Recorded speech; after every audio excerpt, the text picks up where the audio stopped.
কেউ মনে করছে যে আল্লাহ নবী সাল্লাল্লাহু আলাইহি ওয়াসাল্লামকে ভালোবাসা প্রকাশ করতে গেলে আমাকে অমুক কাজটি করতে হবে, কিন্তু অমুক কাজ যে করতে হবে সেই কাজটা কিন্তু আল্লাহ নবী সাল্লাল্লাহু আলাইহি ওয়াসাল্লাম, আল্লাহ রসুল সাল্লাল্লাহু আলাইহি ওয়াসাল্লাম যিনি এই শরীয়তের শিক্ষাগুলো মানুষের কাছে পৌঁছে দিয়েছেন, যার পৌঁছে দেওয়ার ব্যাপারে আল্লাহ বলছেন যে আল ইয়াউমা আকমালতু লাকুম দীনাকুম, আল্লাহ তাআলা জানাচ্ছেন যে দ্বীনকে পরিপূর্ণ করে দিয়েছেন এবং সেই দ্বীনের পরিপূর্ণ অংশটা আল্লাহ নবী আমাদের কাছে পৌঁছে দিয়েছেন, পরবর্তী তার সাহাবায়ে কেরাম এবং উম্মতের কাছে পৌঁছে দিয়েছেন, সেই দ্বীনের ভিতরে এটা নেই। তাহলে কি হচ্ছে বিষয়টা একটু বুঝি।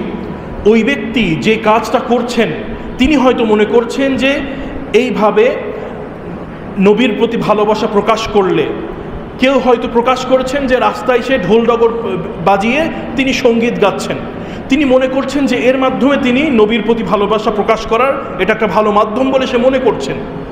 কিন্তু সে যখন মনে করছে এটা ভালো উপায় উপকরণ, সে এটাকে খুব বড় ইবাদত মনে করে পালন করছে, তাই না? অথচ এই কাজটি আল্লাহ তাআলার নির্দেশিত পন্থার ভেতরেই নেই, আল্লাহ নবীর নির্দেশিত পন্থার ভেতরেই নেই। তাহলে কি হচ্ছে? সে ব্যক্তি যেটাকে ইবাদত মনে করে, ভালো কাজ মনে করে, নবীর ভালোবাসা প্রকাশের মাধ্যম মনে করে খুব হৃদয় দিয়ে আন্তরিকতা দিয়ে করছে, সে কাজটা সম্পূর্ণরূপে ইসলামী শরীয়তের ভেতরেই নেই, শরীয়তের নির্দেশের মধ্যেই নেই। তাহলে সে ব্যক্তি কিসে জীবনের সময়টাকে ব্যয় করছেন?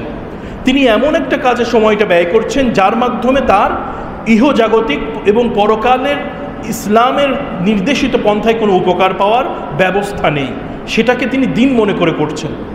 এবং তিনি যখন এটা করছেন তিনি আনন্দ পাচ্ছেন, তার কাছে খুব ভালো লাগছে, সে আবারও এটা করতে ব্যতিব্যস্ত হয়ে যাচ্ছে।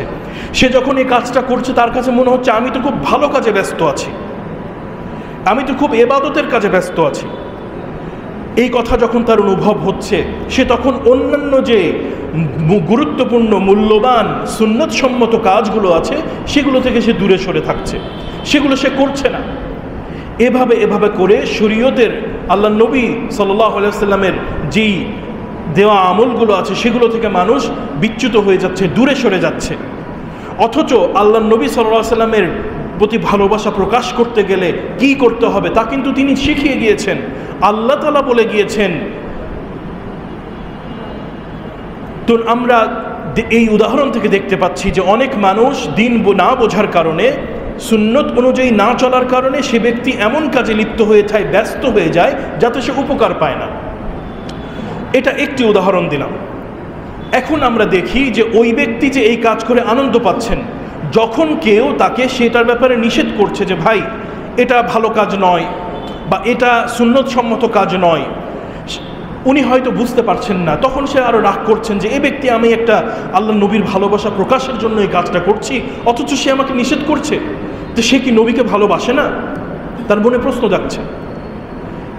তারপরে সে হয়তো কেন সে এই কাজটা করছে সেটা যুক্তি প্রদান করার চেষ্টা করছে, অন্য কারোর সাথে এই বিষয় নিয়ে আলোচনা করছে, তিনি ডিবেট করছেন।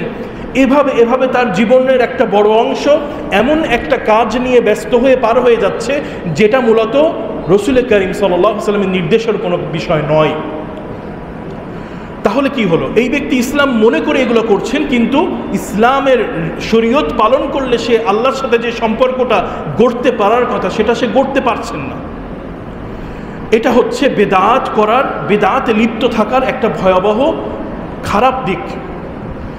এটা একটি উদাহরণ দিলাম, এরকম অনেক উদাহরণ আছে যে যেই কাজগুলো মূলত শরীয়ত নির্দেশিত নয়, মানুষ সে কাজগুলো করার মাধ্যমে সময় ব্যয় করে কিন্তু উপকার পায় না।